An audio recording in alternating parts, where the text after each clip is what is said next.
Hello, people. It is September 15th, and it's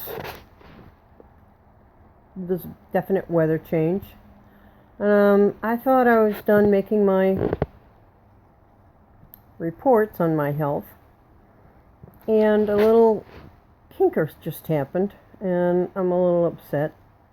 I just had a CAT scan August 27th to see how my lung was doing, and nothing unusual going on with that, but they took a stomach off from it. There's a stomach stuck on my lung, so I was a little concerned about that. So the report comes in from the CAT scan, and the report says that I still have a hiatal hernia. And I'm like, what? I still got a what?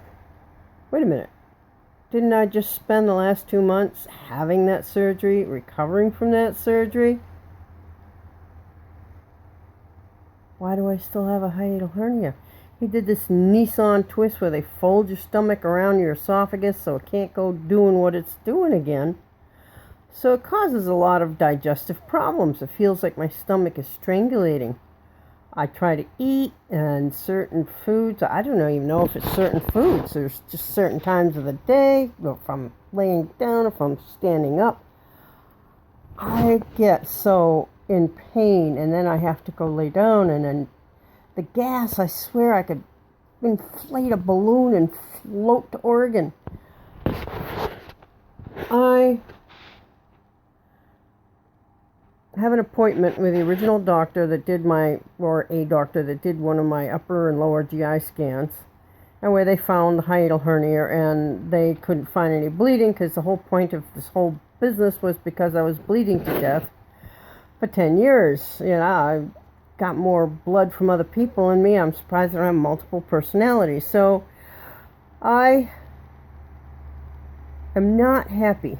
I don't want to go through this surgery again because something needs to be fixed. Something slipped, broke, fell, didn't get finished. I don't know. How can you still have a hernia when you just got it fixed? I am so puzzled. It's not like you get a belt put on your car and it got loosey-goosey and it started slipping, and the guy forgot to tighten up the nut or something. There, you see, we're talking about a stomach going up there and where it's not supposed to go. And I'm having a hard time eating. I think it's strangulating the food. And, there was a couple days I wanted to throw up. I was so sick. And I couldn't because the food stuck. I was gagging, trying to get it up, but it couldn't come up because it was in the below stomach. Now I got two stomachs, one up above, one below, and then it's tied in a knot, and so there's a hierarchy here thing. Surgeon does surgery. He sees you one more time after the surgery, declares you okie dokie, and they don't want to see you again. They don't want to hear from you again, which is really disturbing, because if I effed up and did a crappy surgery on somebody, I think if somebody had a CAT scan and they're waving it, I had my son personally deliver the CAT scan CD of this last one I had and the report from the doctor who read it, and it all says I still have a hernia. And I haven't heard from him. That was last Thursday. This is Saturday. I don't expect to hear from him.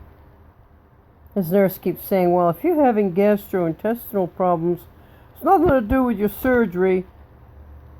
You need to go see a gastrointestinal doctor or somebody else. And I'm like, wait a minute. That guy didn't do the surgery. This guy did. He should be wanting to see me. He did the surgery. So I'm looking at, Monday I've got an emergency appointment to go see this guy because I've been I'm scared to eat. I went out and plucked weeds. I got stinging nettles, plantain, and some dandelion greens, and washed them up. Added some banana dates and some oranges and some apples, and just that was breakfast, lunch, mostly until dinner. And then I made a homemade pizza, which is mostly vegetables. And so far, so good. But I have been having a really hard time getting food to go down, and I don't want to go through the surgery again. I want to get in my camper and take off south for the winter. I don't want to stay here. So we got a problem. And Monday I'll find out what I'm going to do about the problem, because I don't want to be able to not eat. I mean, sure, it'd be great to lose weight and all that, but gee whiz. I just, I have to do everything the hard way. Besides that, it's like bringing your car in for a big $500 fix job, and you come home and it's not done, or getting your oil changed and find out they forgot to put the oil in the car. I feel so... There's no words. There's no words. It's the same feeling people get when they go to the doctor over and over and over again, and nobody can tell you what's wrong with you. I did that for 10 years, and I know what that feels like. That's not fun.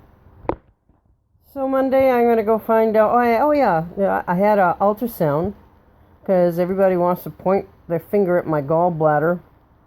Well, there are stones in there. It probably maybe should come out.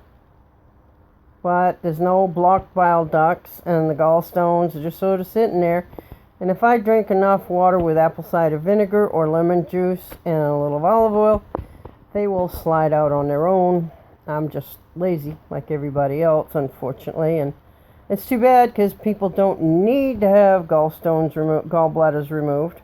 Back in the old days, they actually had this metal tube thing with a little pointy end. So it's sort of like a little scoop, and they used to go into the gallbladder and suck the stones out and leave your gallbladder empty. And I don't know how good that actually worked. They had to open people up and really work at it. It probably wasn't financially worth it. And maybe they lost a few people. I don't know. They don't do that anymore. They just remove your gallbladder. I don't know. If God gave you one, it should stay there. I mean, my mother survived without hers for the rest of her life after she had it out. I don't know, she was 40, 50 something. But it just, it's like one of those cut and throw away body part stuff, like appendix. Nobody knows what those are for. I'm sure they have a purpose. It's not like we've evolved much, at least not mentally. Well, at any rate, that's my rant for the night. Some time to myself, and I thought I'd make this video and add it to my pile before I remove my... I already did. I might switch over and download this. Look at this cowlick. Oh God. I'm hoping my hair will grow back someday. It may never. Time for a new wig, I guess. Okay, well, I'm not at square one. I'm not bleeding internally, and that's a good thing. But I haven't got the energy.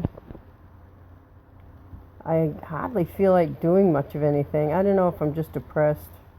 It's been really, really humid, and it's moldy in here. And I'm really allergic to mold, so yeah.